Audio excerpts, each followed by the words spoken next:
Hi, Ashraf ചിറ്റാറിലാണ് Palakkad. വേടൻ eleven wrapper മാത്രമല്ല, ഒന്നാന്തര കവി കൂടിയാണ്.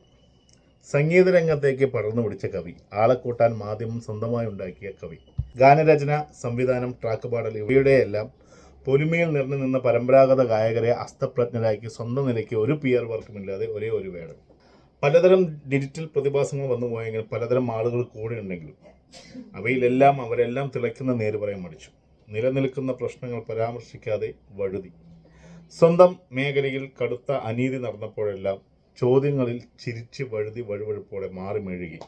രാഷ്ട്രീയമായോ സാമൂഹികമായോ ഒരു ഉറപ്പും നിലപാടുമില്ലാതെ ആരൊക്കെയോ ജീവിതം കൊണ്ട് തീർത്ത പുതിയ കാലത്തിൻ്റെ വെളിച്ചത്തിൻ്റെ ഉത്തരവാദിത്തമില്ലാതെ പൊളിച്ചു. സാംസ്കാരിക രംഗമാകട്ടെ നല്ലോണം വരണയുമായി. ഉദ്ഘാടനം അധ്യക്ഷൻ കന്ദർപ്പൻ കാർക്കോടകൻ. കസേരകൾക്കായി കൂടെ കുറേ ജന്മങ്ങൾ. എന്നെ ബഹുമാനിക്കുവിൻ എന്ന് മുഖത്ത് എഴുതി വെച്ച ചിരിച്ചിരിച്ച് പ്രശ്നങ്ങൾ അവതരിപ്പിക്കപ്പെട്ട സാംസ്കാരിക വേദികളിൽ പോലും നേരിട്ട് പറയാതെ ജാജ്വല്യമാനം, അപരവൽകൃതം, സത്യാനന്തര രീതി, രാഷ്ട്രീയ ജാഗ്രത, ഏകാത്മകവാദം, പരിപ്രേക്ഷ്യം, അപനിർമ്മാണം എന്നെല്ലാം ഉയർന്നു കേട്ടു. ആർക്കും പരാതി ഉണ്ടായില്ല, ആരും പരാതിപ്പെട്ടില്ല. കാരണം വരേണ്യയുടെ സിംഹാസനത്തിന് അതൊന്നും ഇളക്കം തട്ടില്ല എന്ന് എല്ലാവർക്കും അറിയാം. ഞാൻ പാണനല്ല, പറയനല്ല, നീ തമ്പുരാനുമല്ല, അതാണേൽ ഒരു ദേശമില്ല എന്ന വരികൾ എത്ര ആളുകളെയാണ് പ്രകോപിപ്പിച്ചത്. ഉത്തമരെല്ലാവരും കല്ലെറിഞ്ഞേ, കല്ലേറുകൊണ്ടൻ മുഖം മുറിഞ്ഞേ, ആ കല്ല് പുരക്കി ഞാൻ പാതയൊരുക്കി, വില്ലുവണ്ടിയേറി പായുമ്പോഴെൻ്റെ തലപ്പാവിന് എന്ത് തിളക്കം എന്ന വരികളിലെ അയ്യങ്കാളിയെ മായ്ക്കാൻ ഇനി ആർക്കും കഴിയില്ല. എല്ലാ കാലത്തും ആ വരികൾ അലർച്ചയായി ഉയരും. വിയർപ്പ് തുന്നിയിട്ട കുപ്പായം, അതിൽ നിറങ്ങൾ മായുകില്ല കട്ടായം. വരികൾക്ക് എന്തൊരു കരുത്താണ്. പിടിച്ചതെല്ലാം പുലി വാലട, കണ്ടാമൃഗത്തിൻ്റെ തോലട, പകല് പറന്നങ്ങ് പോയട, ഈ വരവ് നമുക്കുള്ളതാണട. ജനങ്ങളിൽ നേരിട്ട് തറയ്ക്കുന്ന തനി നാടൻ ഭാഷാ ആശയങ്ങൾ തുളഞ്ഞു കയറുന്നു. ഞാൻ നാഗസാക്കി, ഹിരോഷിമ, എന്നിൽ വന്ന് വീഴുമോ നീ, എൻ്റെ ലിബിയ, നിന്റെ തെരുവിൽ കിടന്ന് മരിക്കും ഞാൻ. നീ നോർത്ത് കൊറിയ, നിന്റെ തടവറയിൽ അടിയറവ് ഞാൻ പറയാം. തീഷ്ണ പ്രണയത്തെ തീവ്രമായ ജീവിത യാഥാർത്ഥ്യങ്ങൾ പകരുന്ന കത്തുന്ന ജീവിതവുമായി ബന്ധിപ്പിക്കുന്നത് നോക്കൂ. അയലന്നിൽ കുഞ്ഞിക്കാലുകൾ കണ്ണീർക്കടലിൽ ആഴമടന്നു. സാർവദേശീയ ബോധം, പ്രശ്നങ്ങളിൽ ഐക്യപ്പെടേണ്ട വിധം, ഇതൊന്നും അറിയാത്ത ഗായകർ, കവികൾ, രാഷ്ട്രീയക്കാർ, ഇവർക്കൊന്നും ഇതിൻ്റെ അർത്ഥം മനസ്സിലായില്ല. അവർ പാടിയത് പാടി, പറഞ്ഞത് പറഞ്ഞ്, ചെയ്തത് ചെയ്ത് കാലഹരണപ്പെടുമ്പോൾ വേടന്മാർ വരും. ഒരു വേടൻ പോരിൽ തോറ്റൽ 1000 വേടന്മാർ വരും.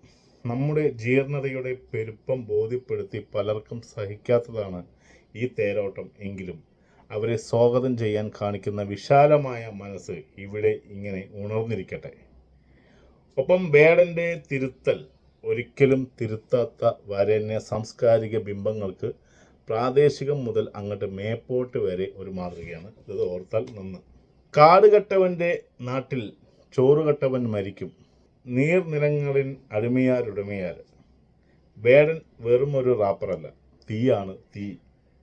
തൻ്റെ കറുത്ത ശരീരത്തെ നോക്കി കൂട്ടുകാർ വേടൻ എന്ന് കളിയാക്കി വിളിച്ചപ്പോൾ ആ പേരിനെ തന്നെ സ്വീകരിച്ച് ലക്ഷക്കണക്കിന് ആരാധകരെ ലോകം മൊത്തം നേടിയെടുത്ത ജേതാവ്. മറ്റുള്ള റാപ്പർമാർ പ്രേമവും തേപ്പ് പെട്ടിയും ഒക്കെ പാടുമ്പോൾ വേടൻ ചരിത്രത്തെയും സാമൂഹ്യ പ്രസക്തിയുള്ള വിഷയങ്ങളെയും നമ്മളെ നിരന്തരം ഓർമ്മപ്പെടുത്തിക്കൊണ്ടിരിക്കുന്നു. വിയർപ്പ് തുന്നിയിട്ട കുപ്പായം, ഇങ്ങനെയൊരു വരി കവിതയുടെ സാധ്യതയെക്കുറിച്ച് കേരളത്തിലെ ഒരു കവികളും ചിന്തിച്ചിട്ടുണ്ടാവാൻ ഇടയില്ല. അവിടെയാണ് വേടൻ എന്ന കവിയുടെ പ്രസക്തി. സിനിമാ നടൻ അനൂപ് മേനോൻ പറഞ്ഞതുപോലെ വേടൻ്റെ പാട്ടുകളേക്കാൾ ശ്രദ്ധിക്കേണ്ടത് ആ കവിതകളെയാണ്. മൂർച്ചയേറിയ വാക്കുകൾ താളത്തിൽ തഞ്ചത്തിൽ കോർത്തിണക്കി തനിക്ക് പറയാനുള്ളത് വേടൻ സമൂഹത്തോട് വിളിച്ചു പറയുന്നു. വേടൻ തന്നെ പറയുന്നത് പോലെ പാട്ടിലൂടെ പറയുന്നത് കൊണ്ട് ആളുകൾ കേൾക്കുന്നു, ആസ്വദിക്കുന്നു. നാട്ടിലിറങ്ങി പറഞ്ഞാൽ അവരെന്നെ തല്ലിക്കൊല്ലും.